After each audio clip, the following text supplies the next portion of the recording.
चलिए दोस्तों, मैं देवेश कुमार पाठक एस्ट्रोलॉजर आप सभी का अपने YouTube चैनल अल्टीमेट ज्योतिष गुरु में हृदय से वंदन करता हूं। एक महत्वपूर्ण वीडियो आपको देने जा रहा हूं। Indian forces precisely strikes terrorist sites.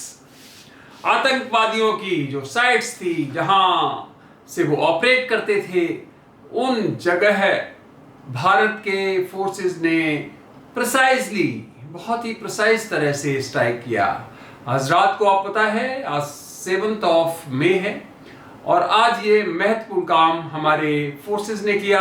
सबसे पहले उनको बहुत बहुत कॉन्ग्रेचुलेशंस, साधुवाद।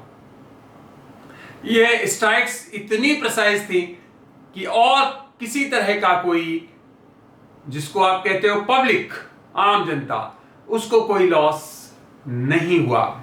तो ये बहुत ही सफलता है हमारे फोर्सेस की। उनको बहुत बहुत एक बार फिर बहुत बहुत शुभकामनाएं। चलिए आगे क्या, वो मैं बताने जा रहा हूं। बहुत ही महत्वपूर्ण वीडियो है। क्या पाकिस्तान चुप होके बैठने वाला है या रिटेलिएट करेगा? रिटेलिएट करेगा तो कहां करेगा, कितना हमें नुकसान हो सकता है, ये सब हम आपको महत्वपूर्ण बिंदु इसमें बताने जा रहे हैं। आगे बढ़ने से पहले अगर आपने चैनल सब्सक्राइब नहीं किया है तो चैनल सब्सक्राइब कर लीजिए, क्योंकि यहां पर मैं आपको भविष्य में घटित होने वाली घटनाओं का पहले ही विवेचन देने का प्रयास करता हूं और आप देखते होंगे कि घटनाक्रम कुछ उसी तरह से घटित होता पाया जाता है। शेयर करिए ग्रुप्स में, और अगर आपको कंटेंट्स अच्छे लगते हैं तो लाइक भी करिए। चलिए आगे बढ़ते हैं।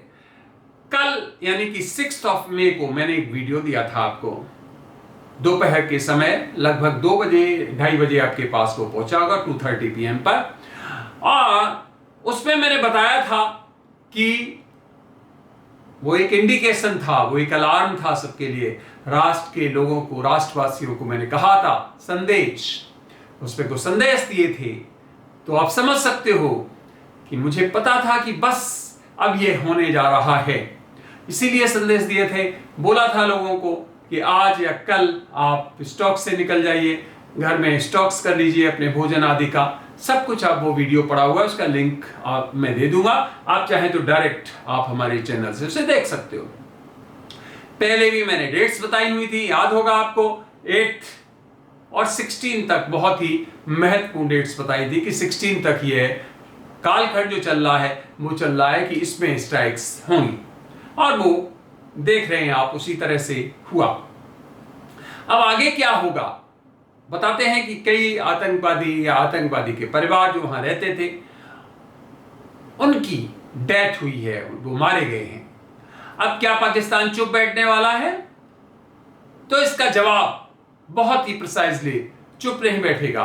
पाकिस्तान चुप नहीं बैठेगा, पाकिस्तान रिटेलिएट करेगा। इसका मतलब है बदले की कार्रवाई करेगा। अब बदले की कार्रवाई करेगा तो होगा क्या?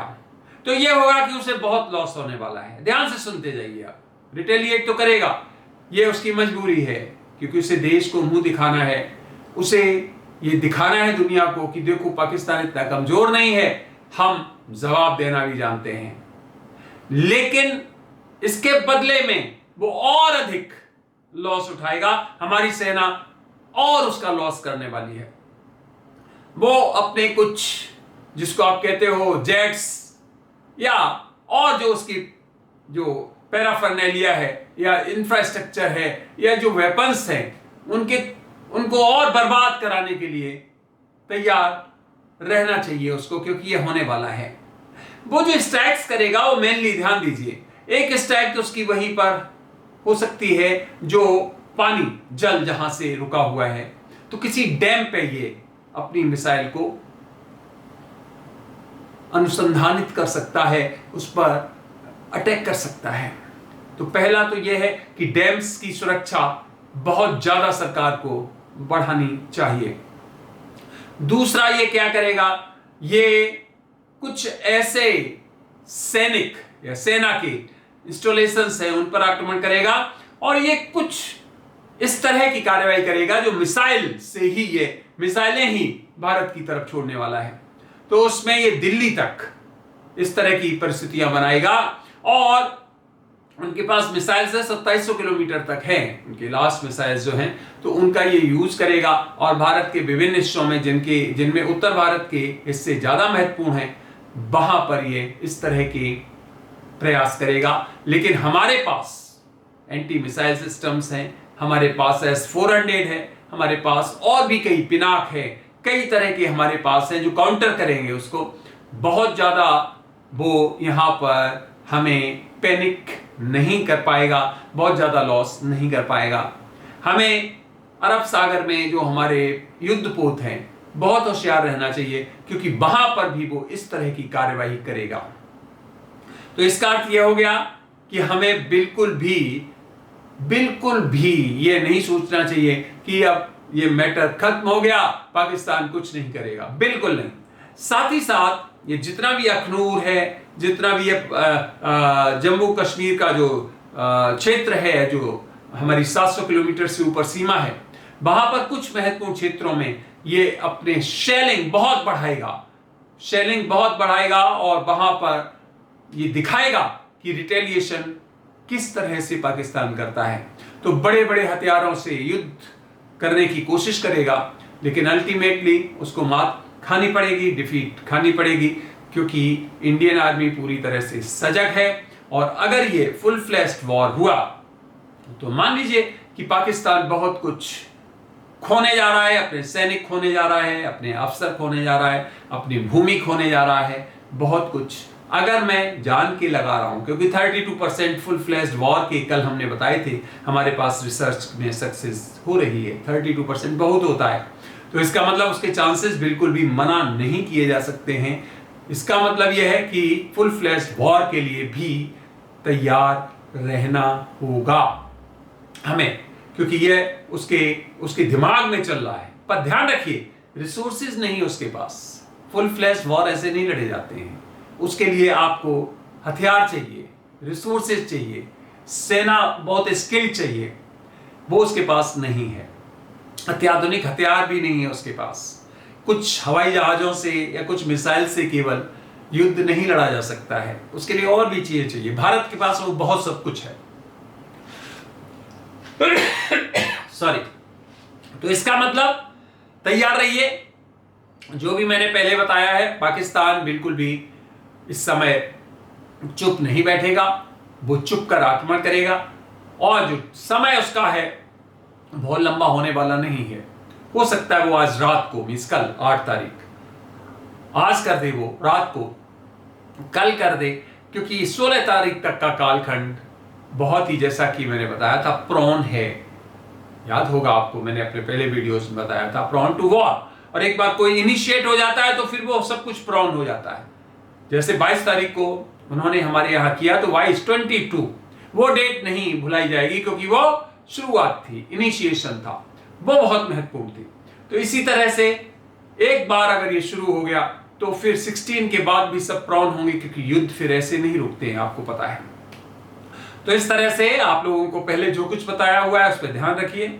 अपने जितने भी सरकार के जो भी गाइडलाइंस है उनको पालन करिए, उनका अपने आप को सुरक्षित रखिए, देश के लिए खड़े रहिए, जहां जिस तरह का समर्थन हो करिए। सेना का कहीं पर भी अगर आपको कोई आलोचना करता है, सेना के ऊपर कोई उंगली करता है, खड़ी करता है, तो उसको बिल्कुल भी उसका प्रतिरोध कीजिए, उसका विरोध कीजिए। देश के साथ खड़ा होना इस समय अति आवश्यक है, और हर नागरिक का यह कर्तव्य है कि देश के हित में खड़ा रहे।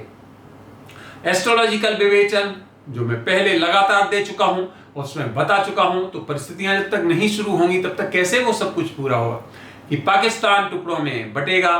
पाकिस्तान के 3 टुकड़े कम से कम दिखाई दे रहे हैं और 4 टुकड़े मैक्सिमम दिखाई दे रहे हैं। तो इसका मतलब है कि वो 3 टुकड़े होने का, जिसमें हो सकता है कि जो हमारा ये क्षेत्र है पीओके जिसको कहते हो, उस पर इंडिया का, उसके बाद में जो दूसरा उसका खंड है जो चल रहा है लगातार वहां पे, चलिए वो मैं बाद में आपको बताऊंगा, चाहे वो सिंधिस्तान हो, चाहे वो पठानों का हो, या फिर बलूचिस्तान हो, तो वो बाद में हम आपको बताएंगे कि कहाँ कौन से क्षेत्र इसके हाथ से जाने वाले हैं। चाहे वो अफगानिस्तान के कुछ क्षेत्र हों, अफगानिस्तान भी उस जो बाउंड्री लाइन है उस पर अपने इस समय आक्रमण करेगा, अपने क्षेत्र को बढ़ाने का पूरा प्रयास करेगा और उसमें काफी हद तक उसे सफलता मिलने वाली है। तो इसका मतलब पाकिस्तान बहुत ही संकट में फंसा हुआ है और ये कोई आज का हमारा भविष्यवाणी नहीं है। कम से कम 5-6 साल से हम लगातार बता रहे हैं कि ये घटनाक्रम होगा। ध्यान रखना, चीन की बातों में मत आना। जो चीन चिकनी चुपड़ी बातें कर रहा है, कभी इसका भरोसा मत करना। सब कुछ सपोर्ट इसका पाकिस्तान को होगा और धीरे धीरे ये अपने रंग बदलेगा और पाकिस्तान का खुला सपोर्ट करेगा। इसी तरह टर्की को मत भूलना, वो भी देश उसी तरह का है। तो ये देश धीरे धीरे, इनके साथ कुछ और देश भी अपना समर्थन देंगे, लेकिन पाकिस्तान के पास उतना मटेरियल नहीं है, मसाला नहीं है कि जिससे वो बहुत लंबा युद्ध खींच सके। तो हमारे अंक ध्यान रखना, जो मैंने बताए थे आपको पीछे 18 बताया था, बहुत महत्वपूर्ण होगा। इसी तरह और भी अंक जो बता चुका हूं लगातार, उन सभी डिजिट्स का ख्याल रखना। आगे बताऊंगा और आगे क्या होगा, क्योंकि पाकिस्तान करने वाला है इसमें कुछ महत्वपूर्ण शहर हैं, जिसमें एक अंबाला शहर भी है, जिसमें पठानकोट भी है, जिसमें डैम्स बता दिए मैंने, जिसमें इसके जो ऑर्डिनेंस डिपोज हैं, जो सेना के विशेष तरह के संयंत्र जहां पर हैं, स्थापित हैं, यहां पर वो करेगा। और इसके जो शहर हैं महत्वपूर्ण, वो ज्यादातर उत्तर भारत के ही है, जिसमें हरियाणा है, पंजाब है, दिल्ली है और जम्मू कश्मीर है और हिमाचल प्रदेश है, उत्तराखंड है। ये क्षेत्र अप टू दिल्ली ज्यादा खतरे में हैं, उसके निशाने पर हम ये कह सकते हैं। तो इस तरह से फ्रेंड्स देखते हैं आगे क्या है। हमारी सेनाएं बहुत ही पावरफुल हैं, बिल्कुल भी डरने की जरूरत नहीं है, स्किल्ड हैं, हथियार हमारे पास हैं। हम उसको बिल्कुल भी सफल नहीं होने देंगे, क्योंकि हमारे पास बिल्कुल मॉडर्न टेक्नोलॉजी जिसको कहते हो वो है, उसके हथियार हैं, S-400 3 लगे हुए हैं। इसके अलावा बहुत से सिस्टम हमारे पास हैं जिनसे हम उनको अंदर नहीं घुसने देंगे, वहीं पर समाप्त कर देंगे। चाहे उनके जेट्स हों, चाहे उनकी मिसाइल्स हों, चाहे कुछ और हो। लेकिन फिर भी कई बार क्या होता है, इतना सब होने के बावजूद भी, ये सब कुछ इजराइल में भी है, फिर भी कई जो बैलिस्टिक मिसाइल्स हैं या और जो सुपरसोनिक मिसाइल्स हैं, वो क्षेत्र को क्रॉस करते हुए चली जाती हैं, जैसा कि आपने इजराइल में देखा था। तो उसके लिए हमें तैयार रहना चाहिए, उसी के लिए सावधानी बरतनी चाहिए। ब्लैकआउट आज अभी प्रैक्टिस होने वाली है, उस पर पूरा ध्यान रखिए। कई जगह हो गई है आज, कई जगह अभी होगी, उसका ध्यान रखिए। ज़्यादा लाइक्स वगैरह मत कीजिए, क्योंकि अब ये युद्ध का समय शुरू हो गया है। और चारों तरफ अपने आप को होशियारी से जहाँ पर भी जाते हैं उसका ध्यान रखिए और जो डायरेक्टिव्स मिल रहे हैं उनका पालन करिए। तो आगे और भी मैं कई चीज़ें आपको बताने जा रहा हूँ इस युद्ध के बारे में, और फिर मैं ये भी बताऊंगा कि कितने दिनों तक युद्ध प्रोलॉन्ग हो सकता है, क्या परिस्थितियाँ रह सकती हैं, पाकिस्तान आगे और क्या कर सकता है, क्या वास्तव में एटॉमिक वेपन्स भी यूज़ कर सकता है, और अगर कर सकता है तो क्या उसको दुनिया में अपना नाम रखना है या मिटा देना है। ये सब कुछ मैं आगे जरूर बताऊंगा आपको। तो आपने ये वीडियो देखा, उसके लिए बहुत बहुत धन्यवाद। अगला वीडियो में जल्द ही आपको इसी विषय पर और आगे का घटनाक्रम दूंगा।